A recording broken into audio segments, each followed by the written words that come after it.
Bed wetting जो है वो बहुत ही कॉमन प्रॉब्लम है और जनरली हम ये कहते हैं कि बाई 3 इयर्स ऑफ एज बच्चे बेड वेटिंग करना बंद कर देना चाहिए, ठीक है? They should be dry by night, ठीक है?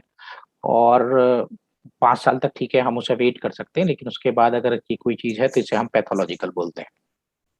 पैथोलॉजिकल का मतलब ये है बेड वेटिंग जनरली जो होता है 90% केसेज़ में ये साइकोसोशल कॉजेज़ है। ठीक है? कि बच्चे में किसी तरीके की इनसिक्योरिटी है, वो किसी चीज़ से डरा हुआ है या और घर में कोई लड़ाई-झगड़े जो इसको बाहर का एनवायरनमेंट, उसके आस-पास का एनवायरनमेंट उसको इम्पैक्ट करता है और वो अपने मेंटल कैपेबिलिटी पे वर्क नहीं कर पाता है बच्चा या थोड़ा-सा इनसिक्योर महसूस करता है, तो उस कंडीशन में ज़्यादा देखने को मिला है।